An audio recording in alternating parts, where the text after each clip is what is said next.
Hello students. Child health nursing में आज का जो हमारा टॉपिक है, जो कि हम पिछले वीडियो में पढ़ चुके हैं, बिहेवियरल प्रॉब्लम्स ऑफ चाइल्डहुड हम पढ़ रहे हैं। पिछले जो हमने डिसऑर्डर्स पढ़े हैं उनमें जैसे कि लास्ट वीडियो में हमने एन्यूरेसिस के बारे में देखा था, उससे पहले हम टेम्पर टेंट्रम है, ब्रेथ होल्डिंग स्पेल है, ये सब डिसऑर्डर पढ़ चुके हैं। इन सभी में हमने देखा था कि बच्चों के अंदर जो बिहेवियरल प्रॉब्लम्स आती हैं उनके ऑर्गेनिक फैक्टर्स भी हो सकते हैं और इमोशनल फैक्टर्स भी हो सकते हैं, जिसकी वजह से उनके व्यवहार में जो कि सोशली एक्सेप्टेबल नहीं है ऐसा बिहेवियर ही हम यहाँ पर बिहेवियरल प्रॉब्लम के तौर पर जानते हैं। आज जो डिसऑर्डर हम पढ़ने वाले हैं उनमें दो डिसऑर्डर्स हैं, जिनमें कि एक है पीका and the second one is speech problems.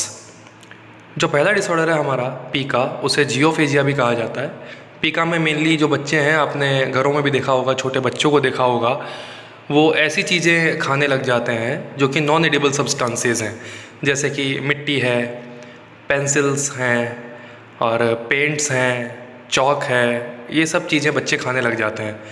ये एक्चुअली बिहेवियरल प्रॉब्लम है जो कि हम आज पढ़ेंगे। तो देखिए पीका क्या होता है, इसका दूसरा नाम जियोफेजिया भी है।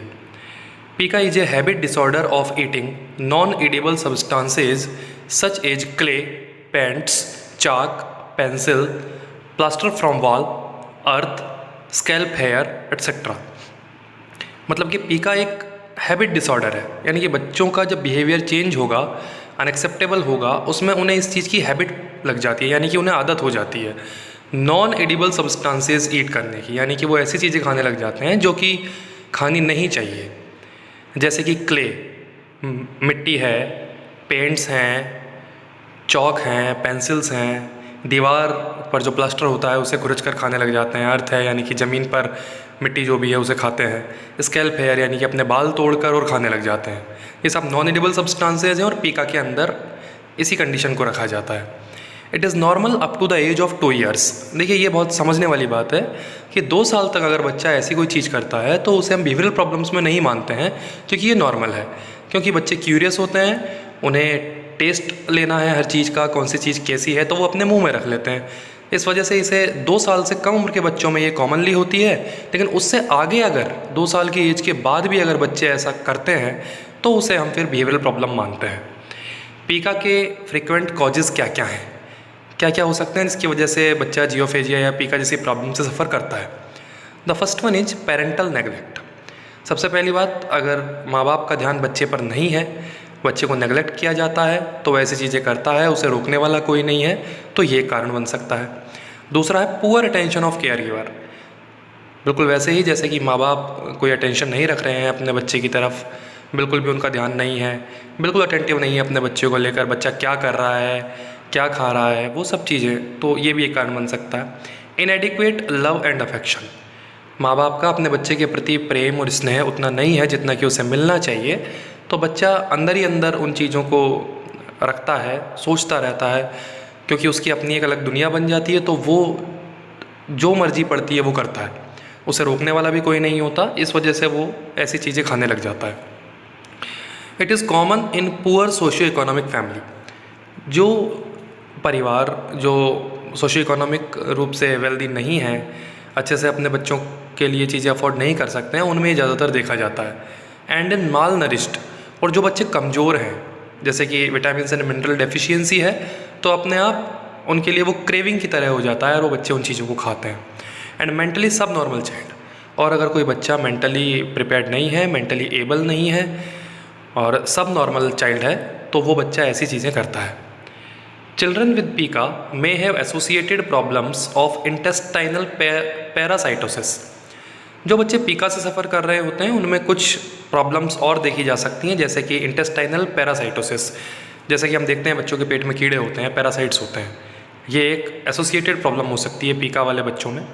लेड पॉइजनिंग उन्हें हो सकती है, और विटामिन और मिनरल्स की कमी, उनकी डेफिशिएंसी भी उनके अंदर देखी जा सकती है। These children may have problem like trichotillomania। इन बच्चों में पीका के साथ साथ एक प्रॉब्लम और हो सकती है जिसे हम देखते हैं ट्रिकोटिलोमेनिया। मेनली ये होता क्या है, pulling out of scalp hair and swallow, अपने स्कैल्प से बाल तोड़ना और उन्हें स्वेलो कर लेना, इसे हम ट्रिकोटिलोमेनिया के नाम से भी जानते हैं। और जो सेकंड जो प्रॉब्लम हो सकती है उन्हें, वो है trichobezoar, a big palpable lump in the upper abdomen due to collection of swallowed hair. Trichotillomania के अंतर्गत जो बच्चे स्कैल्प से हेयर तोड़कर स्वेलो कर जाते हैं, उनका एक गुच्छा उनके पेट में बन जाता है और अपर एब्डोमेन पर वो बिल्कुल एक लंप की तरह महसूस किया जा सकता है जब उसे आप पाल्पेट करें। इस कंडीशन को हम ट्रिकोबेजर कहते हैं। तो ये दोनों कंडीशन एसोसिएटेड प्रॉब्लम्स हैं जो कि पीका वाले बच्चों में देखी जा सकती। Management of this problem is done with psychotherapy of the child and parent. इस कंडीशन को मैनेज करने के लिए साइकोथेरेपी ही एकमात्र इलाज है। साइकोथेरेपी के अंदर बच्चे और उनके पेरेंट्स को जो काउंसलर्स होते हैं वो काउंसिल करते हैं, बच्चों को समझाया जाता है, उन्हें मॉडिफिकेशन की तरफ अप्रोच किया जाता है ताकि बच्चे नॉर्मल रूटीन में आ सकें और नॉर्मल लाइफस्टाइल अपना सकें। Associated problems should be treated with specific management. अगर पीका के साथ साथ जो दूसरी प्रॉब्लम्स मैंने अभी आपको बताई थी एसोसिएटेड प्रॉब्लम्स हैं, तो उसके लिए स्पेसिफिक मैनेजमेंट की आवश्यकता होगी उन्हें, और मेडिकली एंड सर्जिकली भी इंटरवेंशन देनी पड़ सकती है। ये था पीका जो डिसऑर्डर है, जियोफेजिया। सेकंड जो डिसऑर्डर आज हमारे पास है वो है स्पीच प्रॉब्लम्स। बच्चों में देखा होगा आपने कि बच्चे सही तरीके से स्पीच नहीं कर पाते हैं। वैसे तो चाइल्डहुड में ये कॉमन चीज़ें हैं, बच्चा जब बोलना नहीं सीखता है तब वो ऐसा ही बोलता है, टूटा फूटा बोलते हैं, प्रॉपर सेंटेंस नहीं बोल पाते हैं। लेकिन उसके बाद भी अगर एक पर्टिकुलर 2 to 3 ईयर एज के अबव भी अगर बच्चा ऐसा करता है तो उसे हम बिहेवियरल प्रॉब्लम मानते हैं। तो देखिए, जैसे कि आपने देखा होगा, स्टुटरिंग है, स्टैमरिंग है, डिस्लेलिया है, बच्चे तुतलाते हैं, हकलाना, एक बड़ी एज में जाकर इन्हें फिर बिहेवियरल प्रॉब्लम माना जाता है। Speech problems are common in childhood. बच्चों में ये सामान्यतया प्रॉब्लम देखी जाती है। दीज कैन बी फाउंड, इन्हें देखा जा सकता है एज डिस्टर्बेंस ऑफ वॉइस। एक तो उनकी आवाज़ में डिस्टर्बेंस हो, यानी कि जो पिच वेरिएशंस होते हैं साउंड्स के, वो ठीक तरीके से एक्सप्रेस नहीं कर पाते हैं। आर्टिकुलेशन का मतलब जो उनका जो डेंटल अलाइनमेंट है वो प्रॉपरली ठीक नहीं होता है, इसकी वजह से भी उन्हें स्पीच में प्रॉब्लम आती है। एंड फ्लुएंसी का मतलब है एक फ्लुएंटली बोल पाना, एक सेंटेंस को प्रॉपर तरीके से एक्सप्रेस कर पाना, उसे स्पीच कर पाना, वो फ्लुएंसी उनमें नहीं देखी जाती है। क्या क्या कारण हो सकते हैं इसमें हम देखते हैं। सबसे पहले इसमें भी हमें देखा जा सकता है कि ऑर्गेनिक कॉजेज हो सकते हैं, यानी कि सिस्टेमिक डिसफंक्शनिंग हो सकती है। जैसे कि पहला है hearing defect.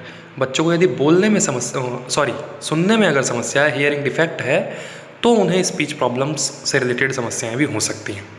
Cleft lip and cleft palate, अगर उनका होठ या उनका जो पैलेट है वो कटा हुआ है, जैसे कि एक कंजेनाइटल डिसऑर्डर के तौर पर हम देखते हैं cleft lip and cleft palate को, तो उनका अलाइनमेंट भी ठीक नहीं होता है टीथ का, और जॉ और पैलेट भी उनके प्रॉपर फंक्शनिंग में नहीं होते हैं। इस वजह से बच्चा ठीक तरीके से बोल नहीं पाता है। नेक्स्ट है इसमें सेरिब्रल पाल्सी। जो सेरिब्रम में जो स्पीच सेंटर होता है, वो स्पीच सेंटर, पाल्सी का मतलब है यहाँ पर पैरालाइज्ड हो जाना, या फिर जो नर्वस सिस्टम की जो फंक्शनिंग है वो ठीक तरीके से नहीं हो पाती है, जिस वजह से बच्चे के अंदर जो सेंसरी और जो मोटर फंक्शंस हैं वो प्रॉपर काम नहीं कर पाते हैं और बच्चा ठीक से नहीं बोल पाता है। डेंटल माल ऑक्लूजन्स, दांतों का जो अलाइनमेंट है बच्चे का वो अगर प्रॉपरली अलाइन नहीं है तो डेंटल माल फंक्शनिंग की वजह से भी बच्चे को स्पीच में प्रॉब्लम आ सकती है। And the last one is facial palsy. अगर बच्चे की फेशियल पाल्सी का मतलब है बच्चे की जो फेशियल नर्व है वो डैमेज हो जाना, जिसकी वजह से फेस में पाल्सी हो जाना या उसका पैरालाइज्ड हो जाना भी बोल पाने में बच्चे के लिए अक्षमता पैदा कर सकता है। The emotional deprivations are also significant cause of speech disturbances. देखिए, पहले जो हमने पढ़ा वो थे ऑर्गेनिक कॉज, ये जो सेकंड जो कॉज है स्पीच प्रॉब्लम्स का वो है इमोशनल डेप्रिवेशन। इमोशनल डेप्रिवेशन का मतलब है मेनली बच्चे का भावनात्मक रूप से डिस्टर्ब होना, इमोशनली डिस्टर्ब होना। तो ये भी एक कारण है जो कि बच्चों में स्पीच डिस्टर्बेंस जैसी कंडीशन पैदा कर सकता है। आप एडल्ट्स हैं, आप खुद भी देख सकते हैं, यदि एकदम से आप डरे हुए हों या आप कहीं भाग कर जा रहे हों या एकदम से कोई नर्वसनेस की कंडीशन हो, जैसे कि आपने स्टेज फोबिया के नाम को सुना होगा, जैसे कि कई लोग हैं जिन्हें स्टेज पर जाने में प्रॉब्लम होती है। जैसे ही वो कुछ लोगों के सामने बोलना शुरू करते हैं तो वो हड़बड़ा जाते हैं, हकलाने लग जाते हैं। तो ये भी बिल्कुल वैसा ही है। The common speech problems related to emotional disorders. Emotionally disturb बच्चों की जो स्पीच प्रॉब्लम्स हैं उनमें मेनली होती है स्टुटरिंग यानी कि तुतलाना, स्टैमर यानी कि हकलाना, क्लटरिंग, इसमें बच्चे ठीक तरीके से अपनी बात नहीं बोल पाते हैं, डिलेड स्पीच, बहुत धीरे धीरे बोलना, और डिस्लेलिया, ये भी वही है जिसमें कि बच्चा ठीक तरीके से स्पीच नहीं कर पाता है। सबसे पहले इसमें हम देखेंगे स्टुटरिंग एंड स्टैमरिंग होते क्या है। These are fluency disorders. देखिए, तुतलाना और हकलाना ये फ्लुएंसी डिसऑर्डर्स हैं, यानी कि अपनी बात को ठीक तरीके से एक्सप्रेस नहीं कर पाना, बोल नहीं पाना, फ्लुएंटली नहीं बोल पाना। Begins between the age of 3 to 5 years. Mainly ये समस्या 3 से 5 साल के बच्चों में देखी जाती है। Probably due to inability to adjust. सामान्यतः इसका जो कारण होता है वो है inability to adjust with environment. अपने आसपास के वातावरण से, अपने आसपास के माहौल से वो बच्चे एडजस्ट नहीं कर पाते हैं। एंड इमोशनल स्ट्रेस, किसी तरह का तनाव अगर उन्हें हो तो स्टुटरिंग और स्टैमरिंग की समस्या देखी जा सकती है। It is characterized by interruption in the flow of speech. अगर हमें पता लगाना है कि स्टुटर या स्टैमरिंग किसी बच्चे में है या नहीं, तो सबसे पहली विशेषता उनमें ये होती है कि उनका जो स्पीच का फ़्लो है, यानी कि जो बोलने का जो उनका फ़्लो है वो इंटरप्टेड होता है, यानी कि एक बार में पूरी बात नहीं बोल पाते हैं, अटक अटक कर बोलते हैं। हेजिटेशन, हिचकिचाहट होती है उनके अंतर्गत, जब भी बोलना शुरू करते हैं तो हिचकिचाने लग जाते हैं। प्रोलॉन्गेशन ऑफ साउंड्स, बहुत लंबा समय लगाते हैं कुछ भी बोलने में, स्पेशली ऑफ इनिशियल कॉन्सोनेंट्स। जब भी वो कोई सेंटेंस बोलते हैं तो जो शुरुआती जो कॉन्सोनेंट्स हैं, यानी कि जो शुरुआती वर्ड्स हैं, उन्हें बोलने में उन्हें बहुत ज़्यादा तकलीफ़ महसूस होती है, वो उसे ठीक तरीके से नहीं बोल पाते हैं। It is commonly found in boys with fear and anxiety. सामान्यतः अगर हम देखें तो ये प्रॉब्लम बॉयज़ में ज़्यादा देखी जाती है, क्योंकि ये सवाल बनता है कि बॉयज़ में ही क्यों? क्योंकि बॉयज़ का जो सोशल सर्किल है वो ज़्यादा बड़ा है फीमेल की तुलना में। बॉयज़ सोशली ज़्यादा क्यूरियस होते हैं, इसी वजह से उनके आसपास का जो एनवायरनमेंट है वो ज़्यादा बड़ा होता है, एस्पेक्ट ज़्यादा होते हैं, इसी वजह से बॉयज़ में ज़्यादातर देखा जाता है विद फियर एंड एंजाइटी। और वो लड़के जो कि डरे हुए हैं या किसी बात से चिंतित हैं, उनमें ही ज़्यादातर देखा जाता है। देखते हैं मैनेजमेंट क्या किया जा सकता है। सबसे पहले इसमें आता है बिहेवियर मॉडिफिकेशन। बच्चे के व्यवहार को मॉडिफाई किया जाए, यानी कि पेरेंट्स की ये ड्यूटी है कि वो उन्हें अच्छे से कडल करें, लव दें, अफेक्शन दें और उनके बिहेवियर को मॉडिफाई करें। The second one is relaxation therapy. बच्चे को मेंटली काम किया जाए, रिलैक्स किया जाए, जिससे कि उन्हें किसी तरह का अगर इमोशनल स्ट्रेस में बच्चा है तो वो रिलीव आउट हो। Improve self confidence. देखिए, ये जो स्पीच प्रॉब्लम्स हैं, इसमें जो बच्चे हैं वो मेनली उनका जो सेल्फ कॉन्फिडेंस है वो कॉम्प्रोमाइज़ हो जाता है, उसको इम्प्रूव किया जाए। बच्चे के द्वारा अगर एक भी वर्ड सही बोला जा रहा है तो उसको इनकरेज कीजिए, तो बच्चे के अंदर सेल्फ कॉन्फिडेंस डेवलप होगा। नेक्स्ट है मैनेजमेंट में इसमें काउंसलिंग बच्चे की और पेरेंट्स की, दोनों की ही की जाती है। बच्चे को काउंसिल किया जाता है कि आप ठीक तरीके से बोल सकते हैं, बस थोड़ा सा ध्यान देना है। Breath control exercises.